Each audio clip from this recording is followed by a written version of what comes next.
Ave Maria, gratia plena, Dominus tecum, benedicta tu. Latin भाषेतील शब्द आहेत. आवे मरिया म्हणजे नमो मरिया, ग्राशिया प्लेना म्हणजे कृपेने भरलेली, आणि बेनेडिक्ता तू म्हणजे धन्यवादित असो किंवा धन्य असो.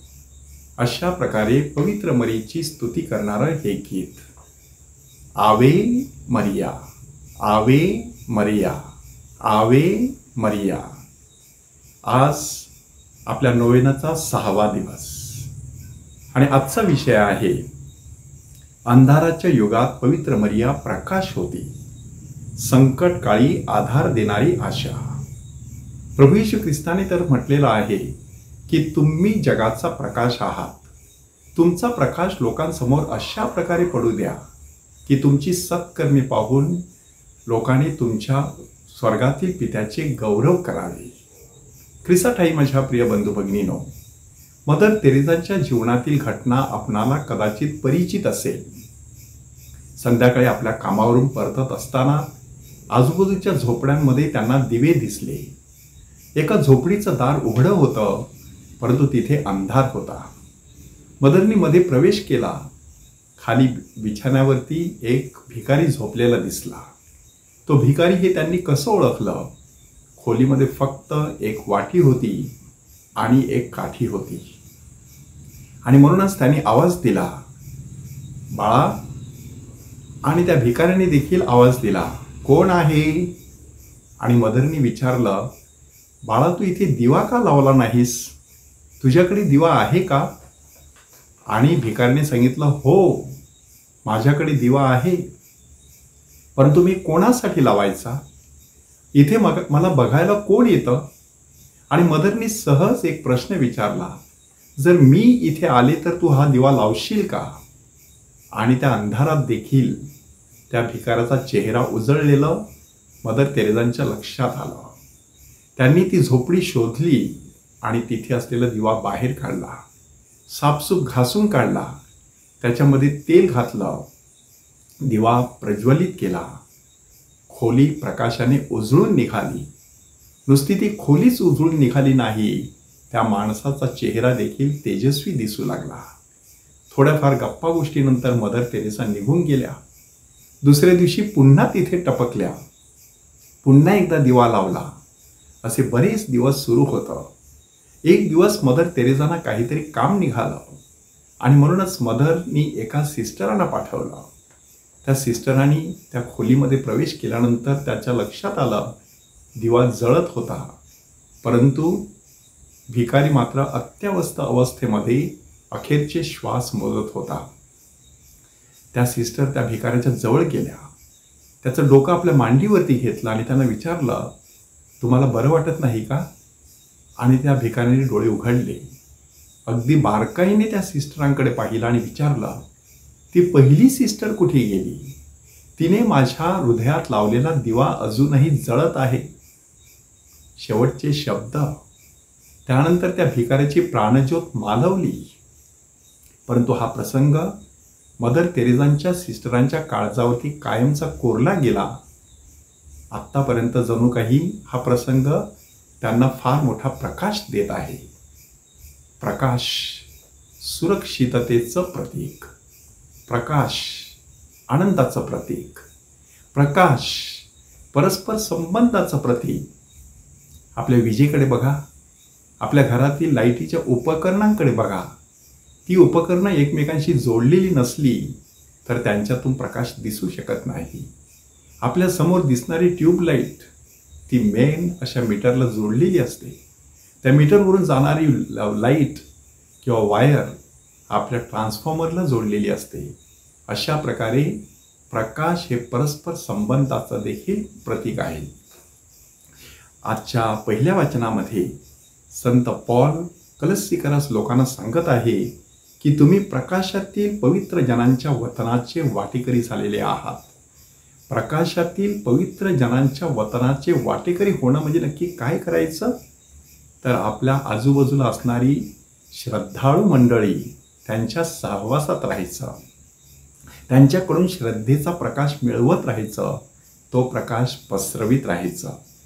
दुसऱ्या वाचनामध्ये देखील प्रकाश आणि अंधार ह्यांचं प्रतीक आपल्यासमोर सादर करण्यात आलेलं आहे की प्रभू येशू ख्रिस्त शिमोनाच्या मचव्यामध्ये आहे आणि तो शिमोनाला सांगत आहे की आपली जाळी खाली सोडा.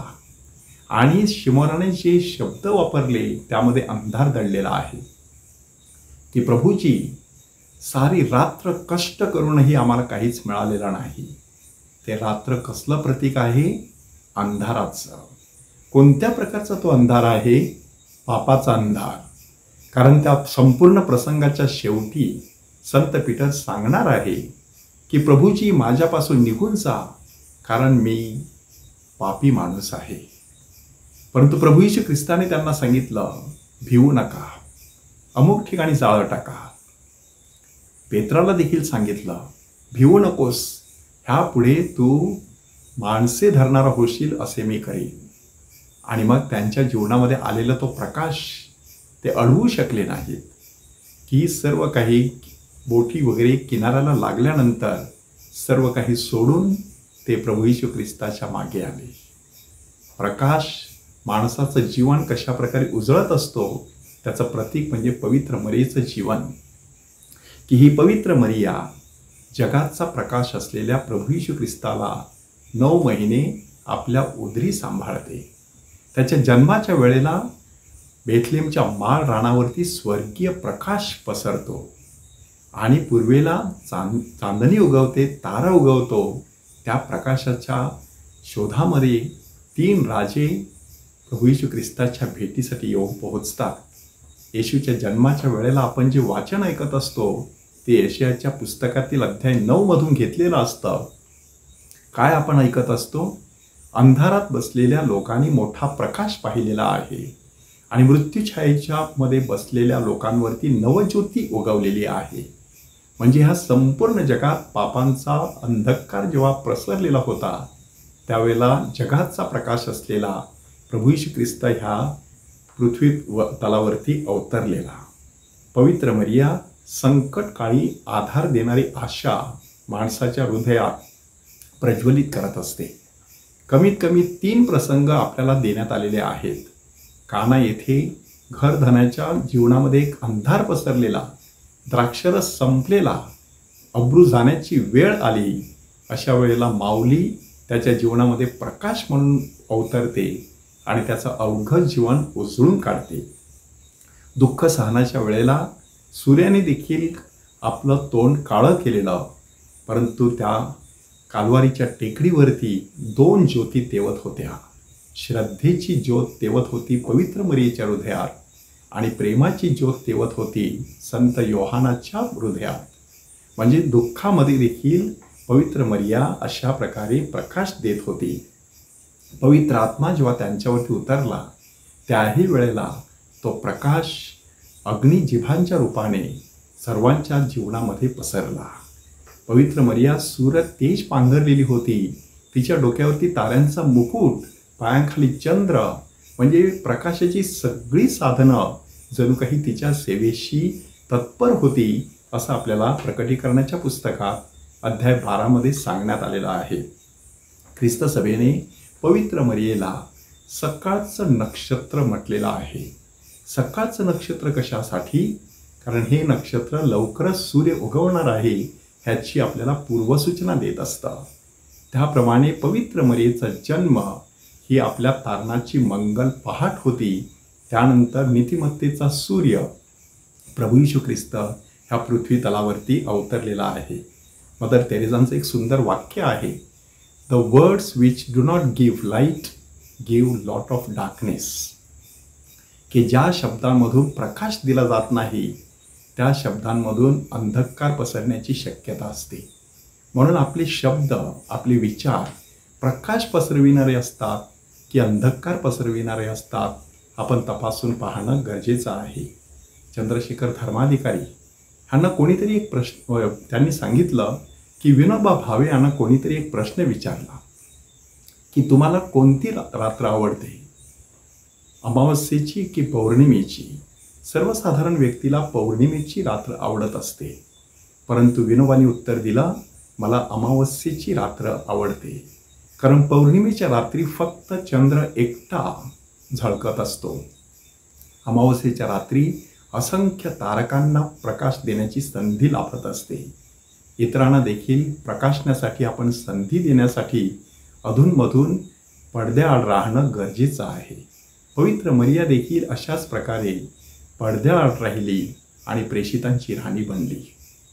त्या पवित्र मरीच्या मध्यस्थीने आपल्या जीवनात आणि इतरांच्या जीवनात परमेश्वराचा प्रकाश पसरावा, म्हणून आपण तिच्या मध्यस्थीद्वारे परमेश्वराकडे कृपा मागूया. आवे मरिया, आवे मरिया, आवे मरिया.